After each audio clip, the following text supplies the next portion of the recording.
The unseen web of victory, how American radio superiority decided the armored battles of World War II. The official battle records from the morning of February 20th, 1943, in the rugged terrain north of the Kasserine Pass in Tunisia, would forever fall short of capturing the profound confusion and disbelief experienced by the commanders of the German Panzer divisions. What they witnessed defied all established military logic and the core tenets of their own Wehrmacht doctrine. Through the obscuring veils of dust and gun smoke, elements of the American 1st Armored Division executed a complex tactical maneuver that should have been impossible. 5 M4 Sherman tanks, separated by jagged ridges and gullies that broke all visual contact, converged upon German positions with a timing so precise it seemed almost clairvoyant. There were no signal flags waving, no colored flares lighting up the sky, no frantic dispatch riders on motorcycles braving the crossfire to deliver orders. Yet, the American tanks moved with a singular, unified purpose, like a single predatory organism. Each Sherman instinctively covered the vulnerable blind spots of its comrades, each crew possessing an almost supernatural awareness of the other's positions and intentions. Inside their Panzer IVs, equipped with what they considered state-of-the-art Fug 5 radio sets, German tank commanders strained to hear the crackling, fragmented orders of their company leaders. Their amplitude modulation, AM systems, were overwhelmed by a cacophony of static generated by their own tank engines, spark plugs, and the electrical chaos of the battlefield. Their 10-watt transmitters, the pinnacle of 1930s technology, could barely project a coherent signal more than a few hundred meters once the vehicles were in motion. Compounding this crisis, the majority of German tanks were equipped with receivers only, rendering them deaf mutes on the battlefield, able to listen but unable to report critical intelligence or call for help. The Americans were operating with a technological advantage that German intelligence had completely failed to anticipate. The crystal-clear, resilient power of frequency modulation, FM radios, installed in every single tank.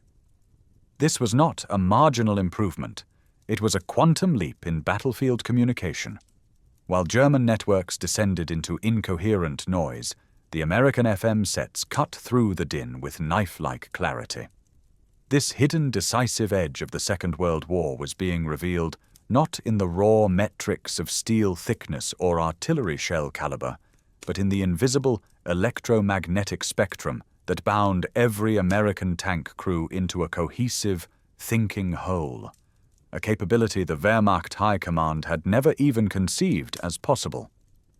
The foundation of a revolution, standardizing a technological edge. This transformation of American armored warfare did not occur by accident on the battlefields of North Africa. Its origins lay in a deliberate and visionary decision made 2 years prior. On July 22, 1941, the United States Army Signal Corps took the monumental step of standardizing a new family of tank radio sets, the SCR-508, SCR-528, and SCR-538 for all medium tanks. While the German war machine was plunging deep into the Soviet Union, relying on tactics that, while advanced, were hamstrung by their limited communication technology, American industrial and engineering genius was already solving the problem. At the Galvin Manufacturing Corporation, a company that would soon become legendary under the name Motorola, a team of brilliant engineers was perfecting the military application of FM technology. This team was led by Daniel E. Noble, who had the foresight to see FM's potential for military vehicles, and Henrik Magnarski, the principal RF engineer who tackled the immense practical challenges of installing and protecting sophisticated electronics from the brutal shocks, temperature extremes, and vibrations inherent in a combat tank. Their creation, the SCR-508, was a masterpiece of its time. Weighing 181 pounds, it transformed every individual Sherman tank from a solitary fighting vehicle into a vital node in what was, in effect, the world's first practical battlefield area network. The technical specifications of the SCR 508 told the story of its superiority. Its BC 604 transmitter generated a powerful 25 watts of output, 2.5 times the power of the German G5. Operating in the 20.0 to 27.9 MHz high-frequency band, it offered 10 preset channels stabilized by quartz crystals, ensuring that tanks remained on frequency without the drift that plagued manually tuned German sets. The system featured dual BC 603 receivers, allowing a tank commander to monitor his own platoon's tactical net and his company's command net simultaneously, a capability that provided an immense situational advantage. The true revolution, however, was in the core technology itself. Edwin Armstrong's frequency modulation, licensed to the military, was inherently resistant to the static and interference that rendered AM radios nearly useless amidst the electrical storm of a tank battle. While German operators were deafened by the racket of their own machines, American crews communicated in clear, intelligible voices even during the thunderous barrages of an artillery bombardment. Baptism by fire, Operation Torch, and the German communications crisis. The combat debut of this system came with Operation Torch on November 8, 1942, as the tanks of the U.S. 2nd Armored Division landed on the beaches of North Africa. They brought with them a communication capability that would soon render the systems of the battle-hardened Afrika Korps obsolete.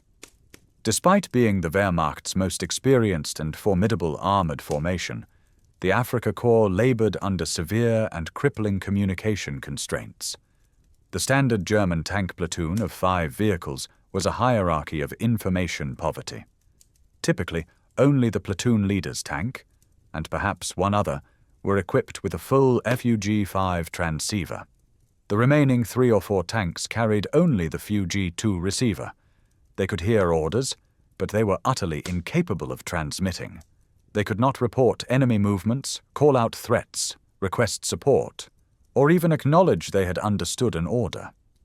Their role was one of silent, isolated obedience. This technical limitation forced German Panzer tactics into a rigid, hierarchical straitjacket. The platoon leader transmitted orders, which the subordinate tanks were expected to acknowledge through maneuver alone.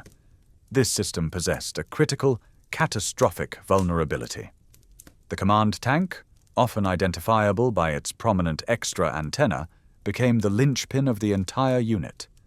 If it was destroyed, a primary target for any discerning enemy, the entire platoon would be rendered leaderless and deaf, losing all coordination and collapsing into a collection of individually fighting vehicles.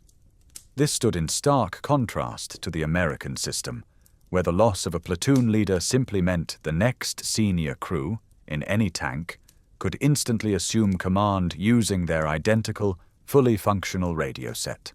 The proof in combat: Kasserine Pass and beyond the Battle of the Kasserine Pass from February 14th to 24th, 1943, while a tactical setback for the U.S. forces in its initial phases, served as a terrifying revelation to the Germans who observed it closely.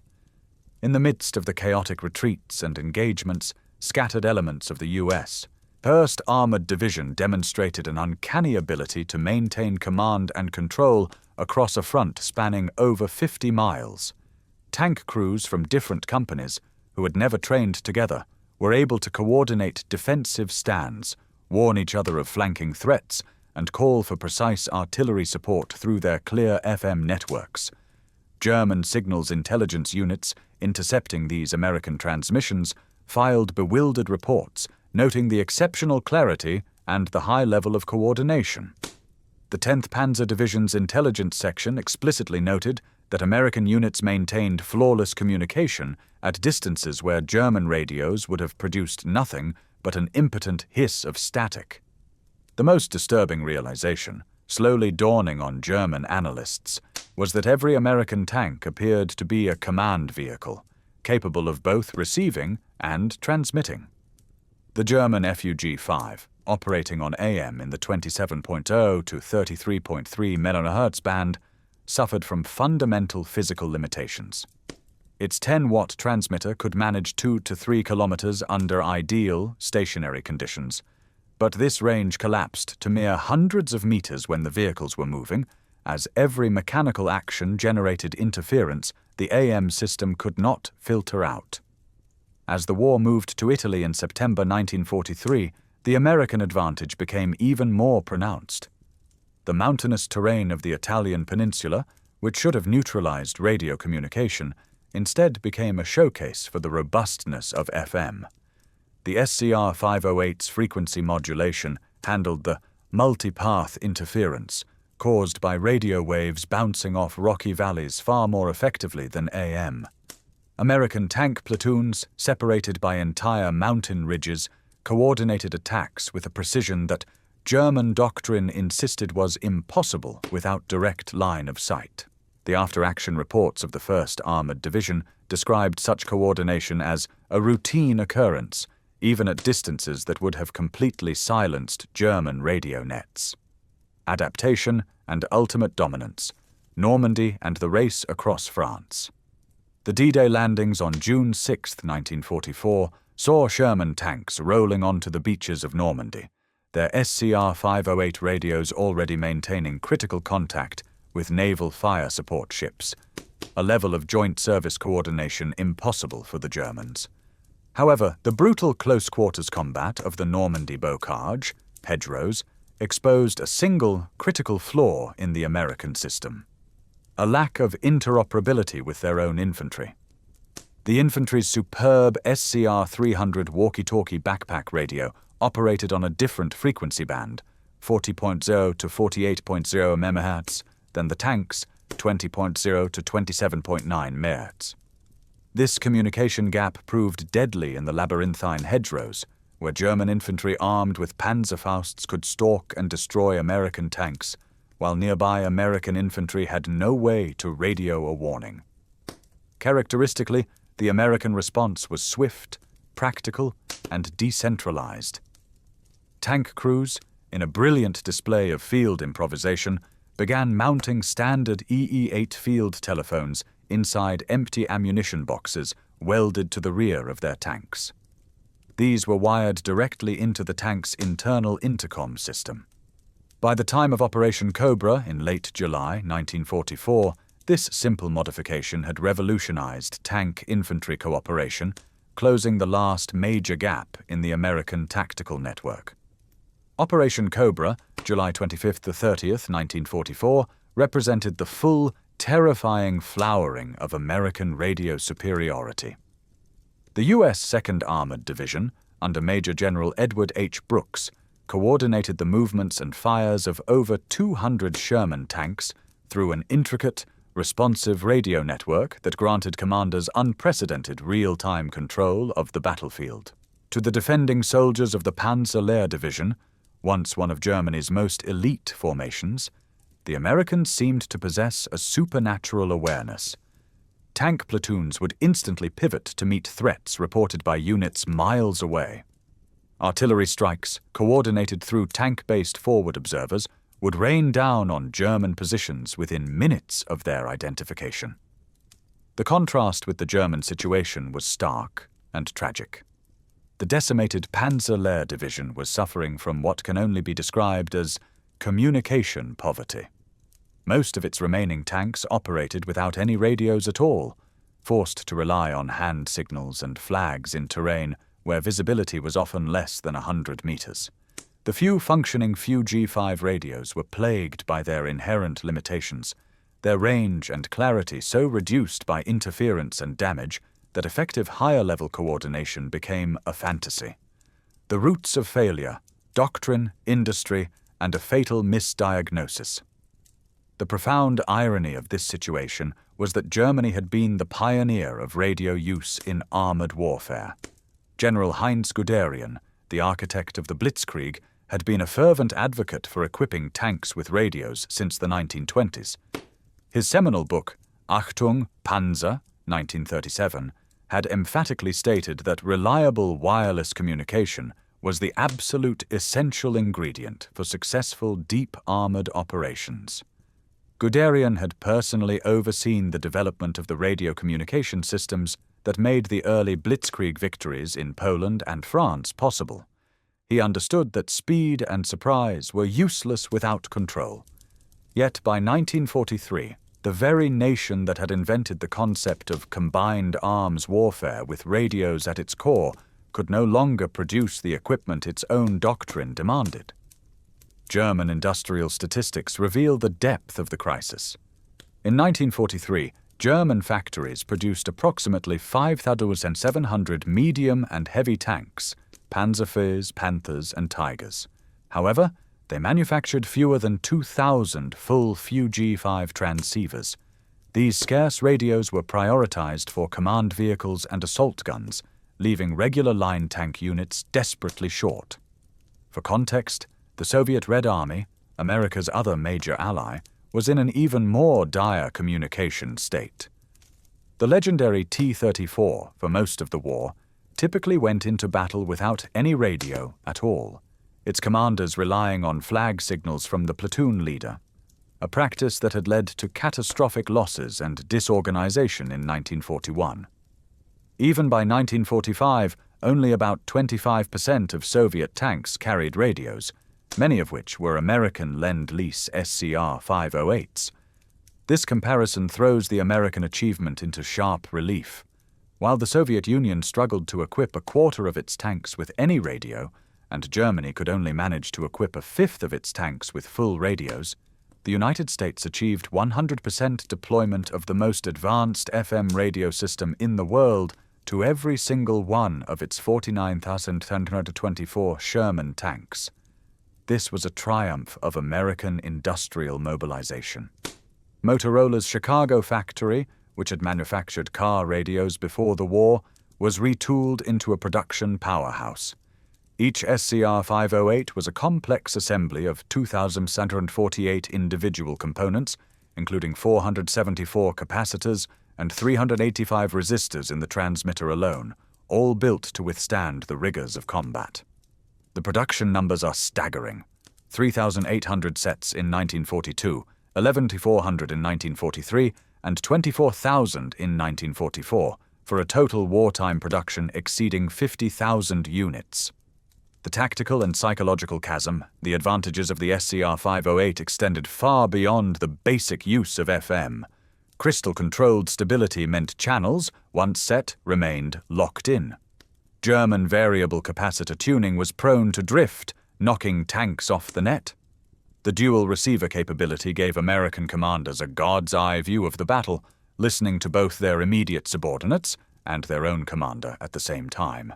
The integrated BC-606 intercom system allowed all 5 crew members to communicate clearly with throat microphones and noise-cancelling headphones, turning the tank into a truly integrated fighting unit. Many German tanks lacked such systems, forcing crews to shout and use pre-arranged physical kicks and taps to communicate inside the roaring, clanging hull. This universal, reliable communication fundamentally transformed American armored doctrine. It enabled the highly flexible combat command structure, ad hoc task forces built around specific missions. American generals could mix and match tank, infantry, and artillery battalions with the confidence that they could all talk to each other. This fluidity baffled German commanders, who were locked into more rigid organizational structures necessitated by their limited communication capabilities. The psychological impact on the crews was immeasurable. An American tank crew, even when physically isolated and alone, fought with the profound knowledge that they were part of a connected whole. Help, information, and support were just a radio call away. For the German tanker, the experience was often one of profound isolation. Unable to transmit, he fought his own private war within the larger battle, unaware of the bigger picture and unable to call for aid. This communication chasm was a key factor in battles like Aracourt in September 1944, where the U.S. 4th Armored Division, despite facing German Panther tanks with vastly superior armor and firepower, achieved a stunning 7-to-1 kill ratio. Every Sherman was a sensor and a broadcaster. creating a collective intelligence that the individually superior but isolated Panthers could not overcome. Perhaps the greatest German failure was one of intelligence and understanding. Throughout the war, German after-action reports consistently noted American excellent coordination, but they consistently misattributed it to superior training or rigid drill. A captured intelligence assessment from September 1944 concluded, American tank units demonstrate good radio discipline and coordination.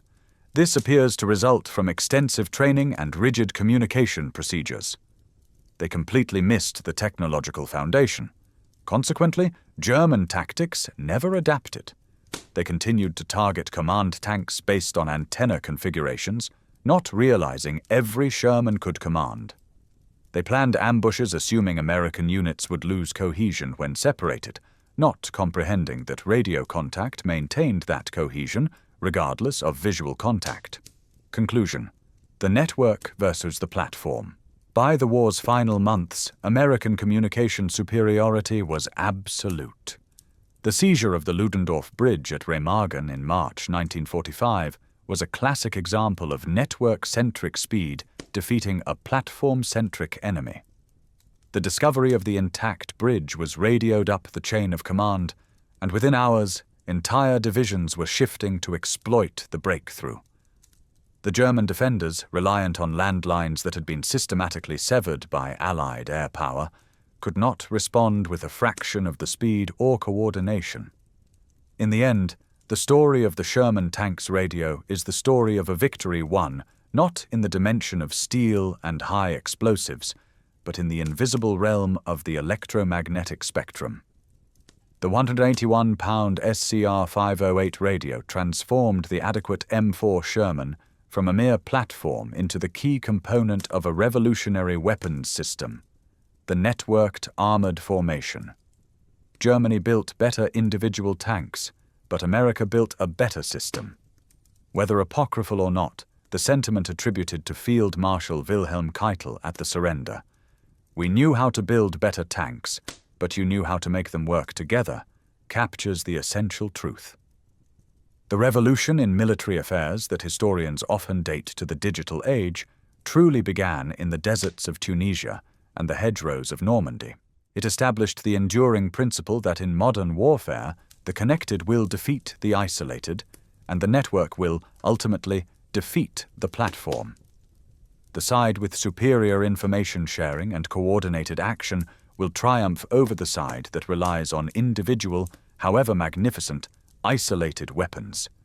The invisible waves of the SCR 508 proved more decisive than the visible might of the 88 Metz gun, forever changing the nature of combat and cementing the axiom that in war, connection equals survival and isolation spells defeat.